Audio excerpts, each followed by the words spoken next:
I am the chairman of the Relief and Intervention Committee, and what we do is to collect data each time there is an attack in a community, and then for intervention purposes too, when helps come in, such data help us to reach out to people who have been affected by the attacks. So I started taking records from 2017, but at a point in time, I had to go back to way back as the year 2000, to get all those data.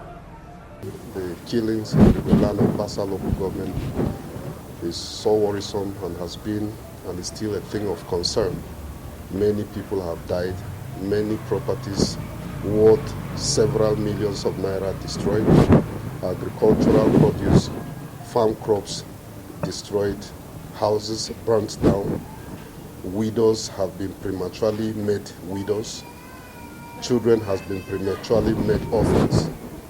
There is a lot of helplessness, hopelessness, and deep sense of feeling of hatred, rejection and dejection in the Irigwe Land. The most annoying and painful thing is that government that seems, or that is supposed to be the protector of the citizens, seems to be helpless as well. Manufan wannan tarihi domin duniya ta gani, babban manufan ita ce mu nuna ma duniya cewa mu ma 'yan Najeriya ne. Na biyu, mu nuna ma duniya cewa Allah yana tare da mu. Na uku, muna nan daram a ƙasar da Ubangiji ya bamu.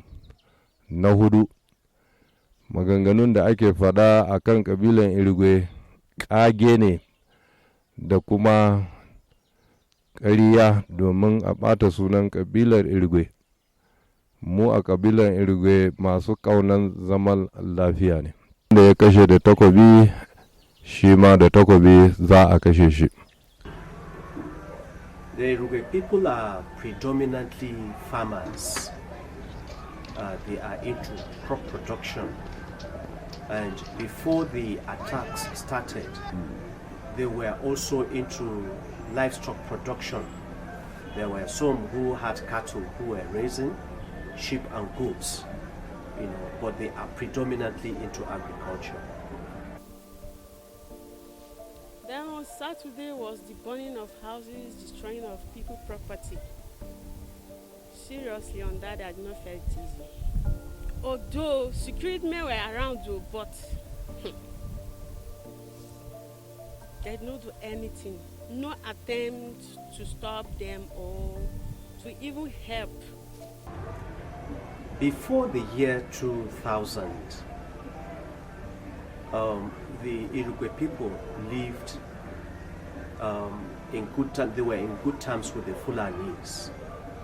Each time the Fulanis used their cattle to graze on their lands, there was understanding between the Fulanis and the Irigwe people. They were able to talk this over. But in the year 2000, it began to take a slightly different dimension. That particular year, about 35 people were killed.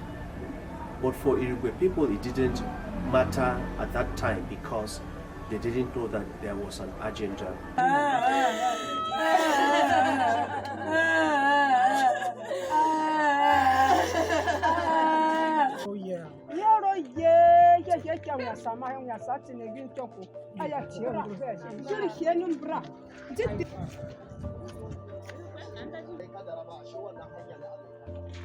Yesterday night around 1 a.m., the Fulani militias invaded this community and they killed 10 people.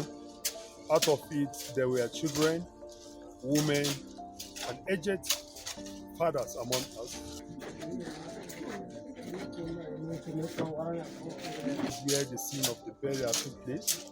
And also, if you check around, you see a lot of houses, uncountable, that were burned down. It's quite unfortunate.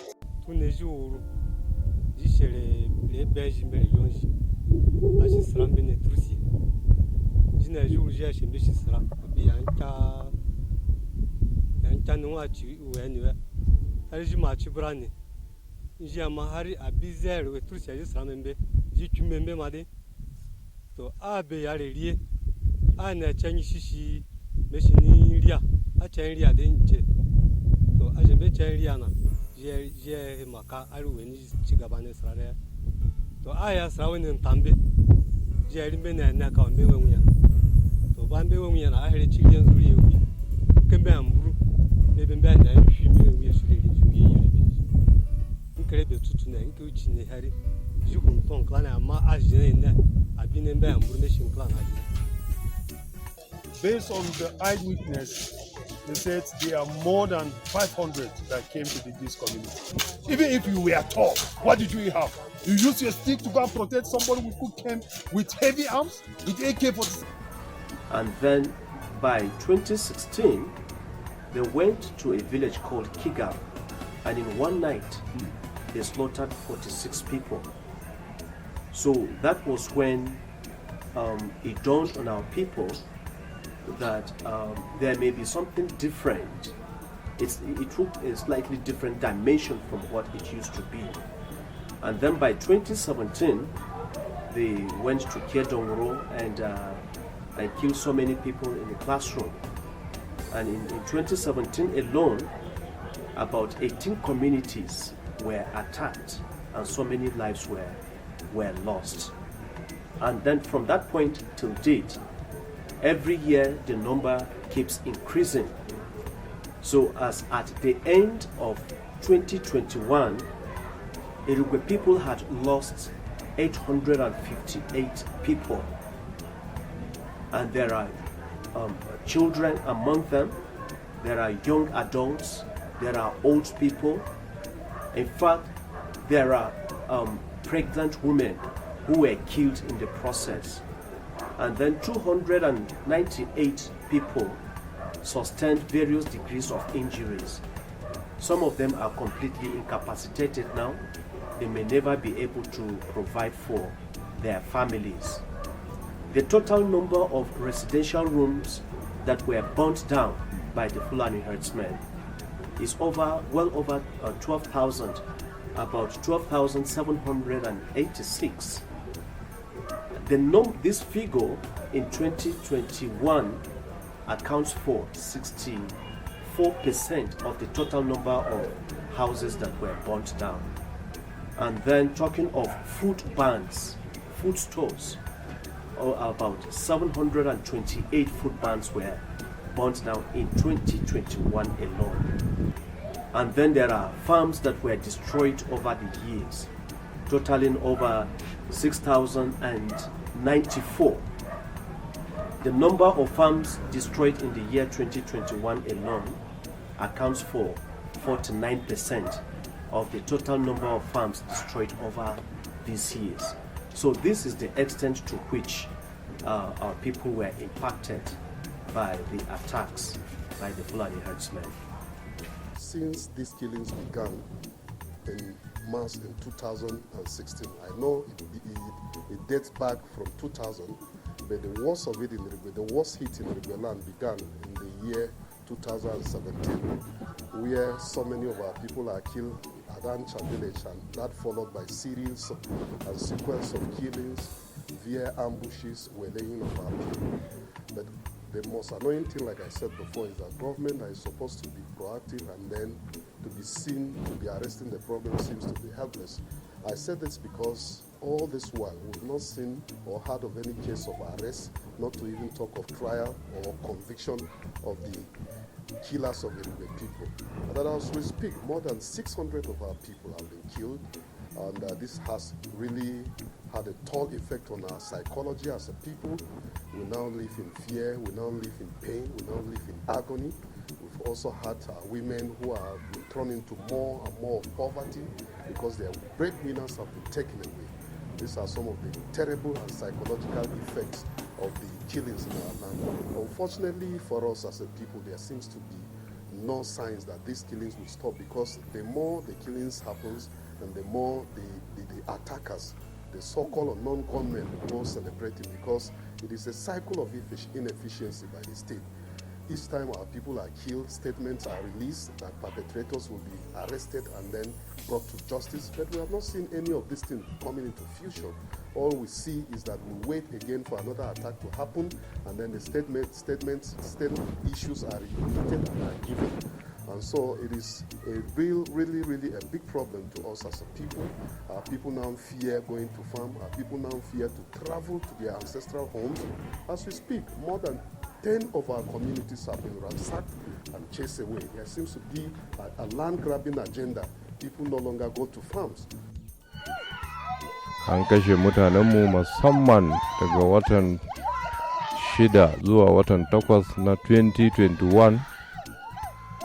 An kona gidajenmu, an kashe rayuka da yawa, an kuma kwashe kadarorinmu, an cinye gonakinmu, da nufin cewa za a kore mu cikin ƙasa wanda Ubangiji ya ba mu tun na gado.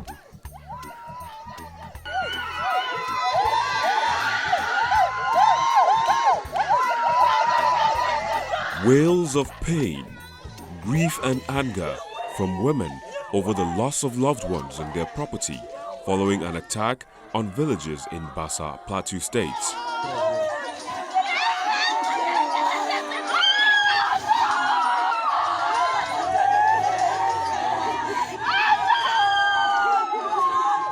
Communities in Bassa, Riom, Jos North, Jos South and Barikin Ladi local government areas have come under severe attacks by suspected militia groups and bandits in August, leading to several deaths and the destruction of properties and farmlands. Many are rendered homeless. Some abandoned their homes as a result of the attacks. The situation, it was very bad, to the extent that everybody had to run for his life. My house was totally razed down. 2 people have been killed, burned beyond recognition. Mun rasa matasa mu da yawa. Wannan ya zama mana abun bakin ciki. Mun duba gauraye, ya mata kanana wanda an bar su ba su da mazaje. Ya zama mana abin tausayi. There were names that we submitted, but none of them has been arrested. Even though the government, the security will tell us that they are making arrests. But if you make arrests, prosecute them. There should be prosecution. Amidst these attacks, emergency meetings are convened by the Plateau State Security Council towards finding an immediate solution to them. The highlight of meeting is we have a marching order now. We have men on ground coping with the situation, but we have a marching order now to move out and get the situation under control in the next 2 days. And this is a sound of warning to everybody that that are perpetrating this act. The reprisal that came did not warrant the level of destruction we are witnessing now. The leaders will be arrested. There are records of leaders that are on bail from government temporarily, and some of them have been fingered in these present attacks. Nobody will be spared. Human life is sacrosanct. Nobody can take it at will. There is a government on ground and it will not be accepted. Came, razed down houses in one of the villages close to the village that they ran havoc the night of Saturday. So this is what has happened. Where they burnt the houses, nobody was killed. But we discovered some 2 corpses close to that area where they ran the havoc of the previous night. As I'm speaking now, the statistic as to the houses that were raised to the roof, there are more than 25. And because some of the houses were burnt inside and it didn't affect the roof. So they are now taking the statistics. Put together, we are not getting less than 50 houses around there. In addition to the houses that they burnt the previous days, which put together we are getting almost 150 or 75 houses to that number. in addition to the ones that we lost in Miango axis. So we cannot have less than 50 people dead as it is, because we are still recovering corpses in the bushes. So we cannot ascertain the real figure until probably we search all the nooks and crannies of that environment. We'll be able to tell you this is the figure that we have lost of human lives. Since when the Fulanis started destroying lands, it climaxed in the year 2021, where well over 2,000 farms were destroyed. Some of the farmlands were grazed on by the Fulani cattle. And there are several people who were made on their farms and killed by the Fulani herdsmen. So it has become increasingly difficult for people to go to their farms and farm freely. Particularly the year 2021, a lot of farms were destroyed, and we foresee that this year there's going to be a lot of hunger because of food shortage. You talk about Dongro, you talk about Chongu, you talk about Lake, you talk about Tambro, you talk about Ribakwa, you talk about Pachudu, you talk about so many other places, Jiri, Jeremvi, and so many other villages have been ransacked. These are places that don't just produce food for Irigwe nation, but they produce food for the entire Plateau State and by extension Nigeria. And today hunger looms. There is massive hunger that looms in addition to the biting economic hardship that Nigerians are already facing. These artificial problems have been created as a result of Fulani herdsmen killing. I said Fulani because I dare to say that because our people know them. When they come to attack, they speak Fulani.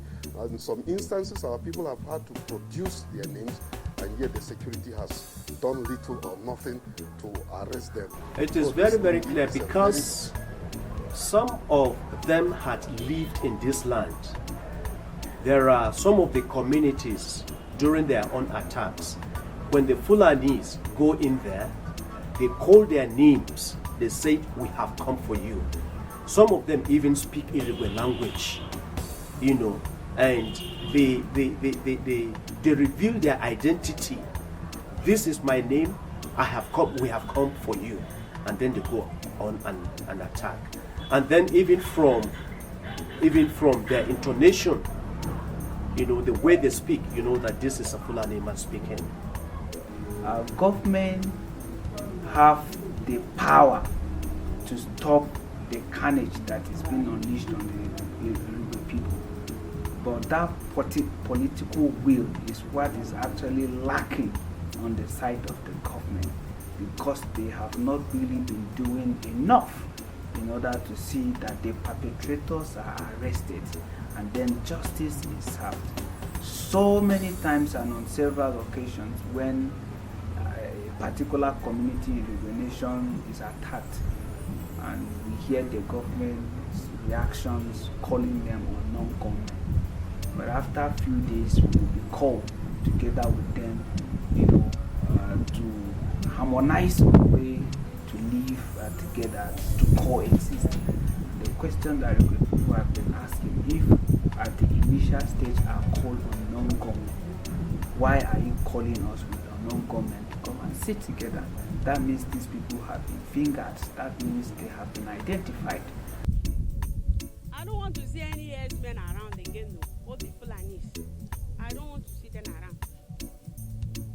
The way they used to graze on our piece of land, seriously, I don't think that is the best way. In 2021 alone, over 29,000 people were displaced just in the last quarter, between October and December of 2021. And most of them came from the Pachudu axis, which has about 18 communities, and 65% of the total number of people displaced are children. So children are mostly affected, followed by women and then men. So this thing that happened really affected the performances, the activities of the people of the land, both the believers and unbelievers. It affected their areas of economic, education. You can mention many. In fact, even relationship. How can one be staying in Miango because of lack of accommodation? The husband is being accommodated by a brother in Miango. The wife is accommodated maybe somewhere in Bukuru. The children are in Jos. We don't have a camp where the displaced people are housed for two reasons. The culture of the Irigwe people says that what affects one affects all. So when these attacks started, friends and relatives would absorb the displaced people and house them. We call them host families, and keep them and share from the little they have. And then secondly, we don't have an IDP camp because in one of our communities in 2017 October, when people were lured into going into a classroom, and unknown to them that it had been arranged with the security agents that when the Fulanis come, they would have a field day. So that night, about 30 people were killed in the classroom. So anything that has to do with an IDP camp, people would resist that, with every fiber of their being. Residents of Dundu community in Kwal district of Bassa local government area of Plateau State are fleeing their homes following another deadly attack on their community by suspected herdsmen. At least 25 people were killed in the attack, which was carried out on Monday night, just 3 days after 4 people were killed in Laka, another community in Kwal. Channels Television's correspondent reports that all those killed include 19 men, 3 women and 3 children. The residents of Dundun village in Plateau State are leaving their homes, not on vacation, but for fear of attacks. The same kind of attacks that happened on Monday night, leaving 25 people, including women and children, dead. Expended shells are evidence of the carnage and a crime scene that has not yet been secured by any law enforcement authority, with the corpses of the victims in plain sight, covered with leaves.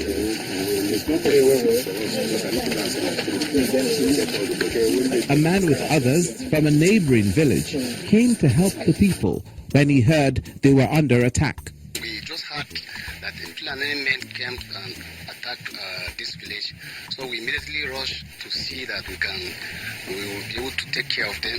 But in fact, we were not able to catch any of them. And it's not the first time it's happened. More than 4 months now, no day that we stay without burying people. The Fulani people will come, attack us when our people are sleeping. They will just enter, or they go to the main road as you are seeing now. They come and lie down when our people are coming from market. Right from 2016 to 2022, series of attacks has been done by the evil, those who don't even know the importance of creation, the importance of lives. As the Bible said, that is considered as the wicked activities. Because God is the giver of lives. He's the only one who has the power to take life. Now with this, many of our churches were affected. Precisely that of last year, that happened even within my own community, where my personal house is located at Patembia, which is known mostly as Jehumiango. So this thing affected a lot of churches. Churches were burned, A lot of things, even in the churches, were burned. But on the other aspect of peace, there have been quite a lot of initiatives that the government have been, putting in order to see that the people and the people that have been attacking us settled. Precisely, there is an agency under government called Plateau State Peacebuilding Agency, who has been working around the clock to see that this whole thing is stopped using the non-kinetic approach. When I mean by non-kinetic approach, the dialogue, mediations, and the likes. But we've sat several times together with them and the leadership of the Mieti Allah. In fact, the last committee that we had with them is a committee of people constituted from that other side and the Irigwe people, where we came out with about 17 points. To add insult to injury, this attack happened just a few days after the visit of the president on condolence to Plateau State over the farmer-herdsmen clashes. And for the police, who are reported to have responded to the distress call by the villagers, they arrived too late. I want to inform members of the public that the attackers have adopted a guerrilla tactics where they will come in the night, hit and run away as fast as possible. And I want to also inform that these people that are carrying out this attack don't come in the daytime mostly. It's in the night and it's in hinterlands where there is no network. They come, do this thing, and before you know, they vanish. 25 more Nigerians have lost their lives to suspected herdsmen attacks in Plateau State. And for the people of Dundun village, as they continue to leave their homes, because for now, home is not where the heart is, but anywhere they can feel safe. I'm just advising that the government should look at it and we should tell each other the truth, nothing but the truth. And also, government should also come and also intervene for those people that have been displaced. They have left their comfort zone. They are managing their lives. So when the government really come into trying to maybe help them so that they can at least improve in the way of life. But the key question here is, what is happening in our country? I personally call the GOC of Rukuba 3rd Army Division. In person, I talked to him. I asked him, I said, sir, are you not aware of what is happening? Because from Zamora area to the barrack is not up to 5 minutes. It's not up to 5 minutes. So how can something happen in that manner?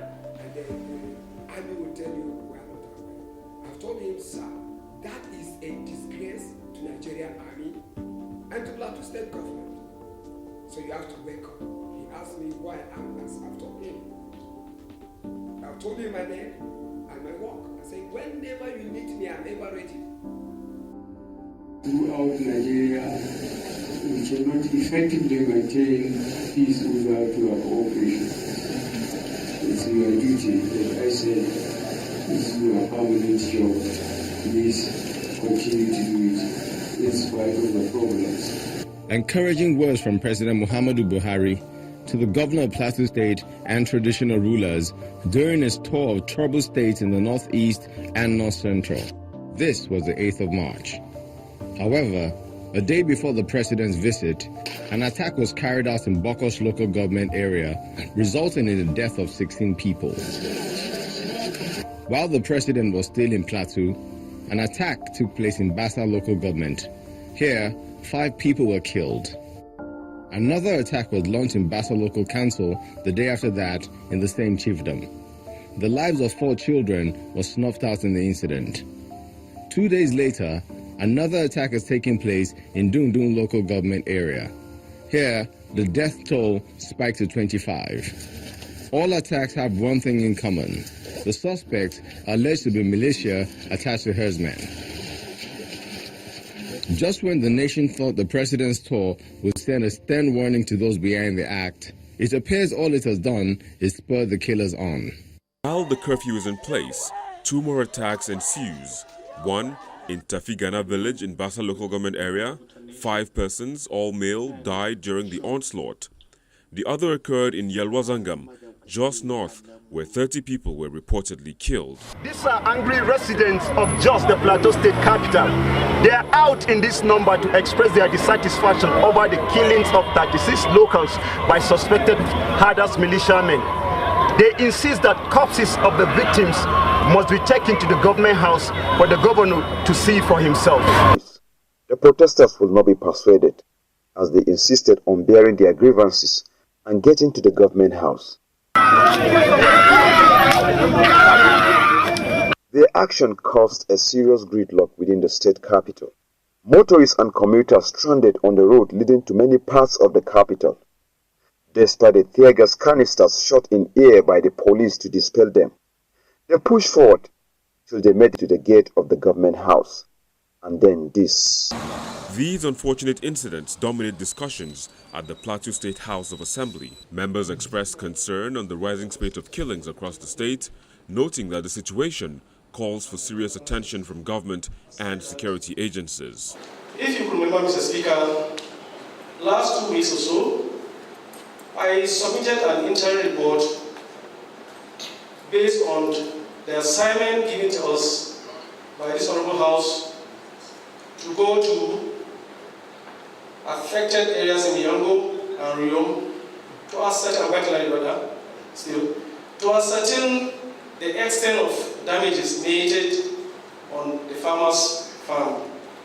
The House of Assembly condemned in totality the killings of the people, innocent people in Moreshin Mambu local government, the killing of people in Marish and Kwata villages in Bakos local government, the killing of innocent people in Barkiladi, the killing of innocent people in Kuru, the South local government, the killing of innocent people in Riam local government, the killing of innocent people in Rugba, Irigwe. The government must visit all the attacked villages in Plateau State.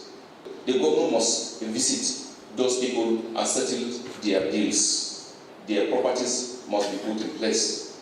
The government must compensate them. Those funds, destructions,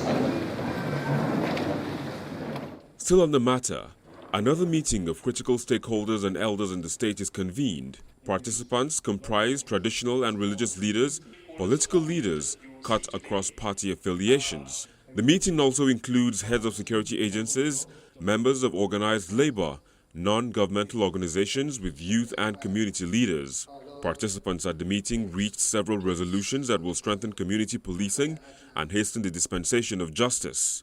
The Secretary to the Government of the State, Professor Nladi Atu, reads out the communique. Meeting regrets the current decimal of crisis in the state, which has subsided tremendously over the years.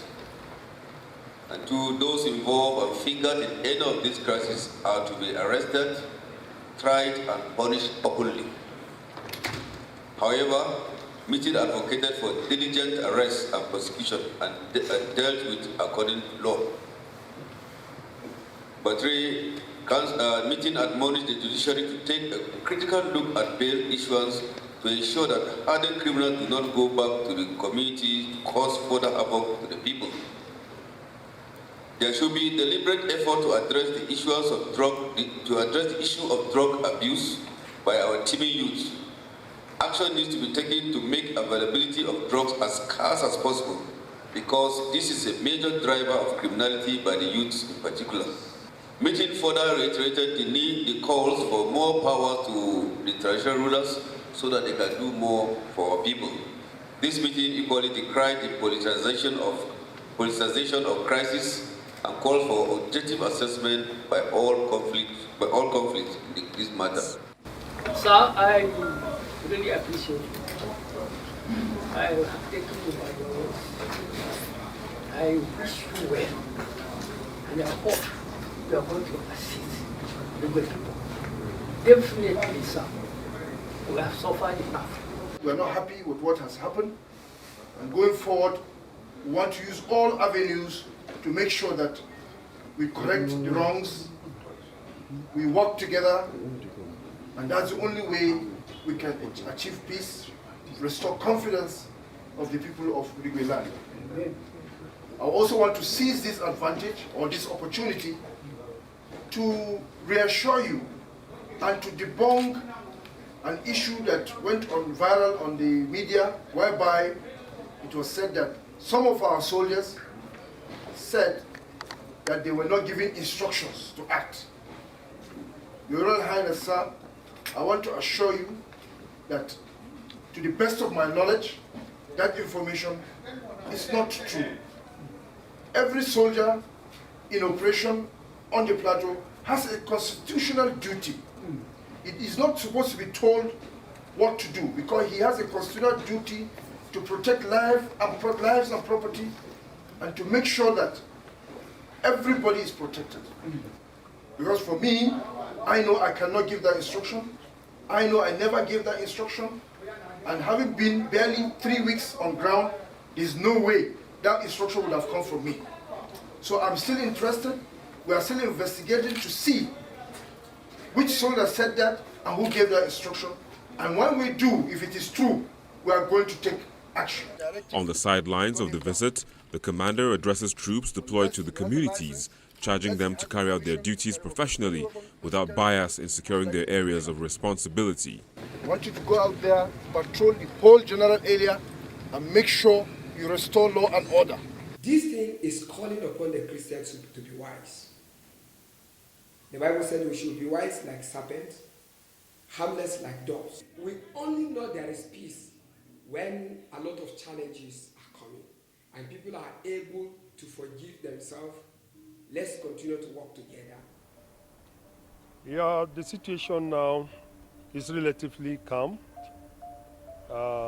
We are working tirelessly with the youth to see that we see the end of the happenings in our land. Our traditional rulers and youth organizations, each time there is an attack, they inform the appropriate authorities, either the local government, the police, or the STF that is in charge of security generally. Ina magana na a madadin mu mata duka, wanda muna haifuwa mun san wahala, mun san rayuwa da muke ciki. Matasa su ne manyan gobe, wanda za su kare mu, to su ne kuma suna ta tafiya.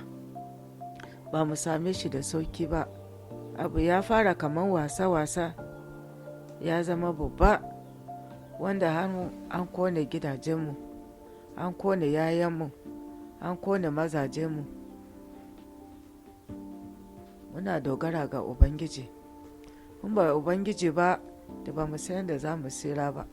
Like the recent one around Pachuju area, there were security people around, but they just sat and did nothing about it.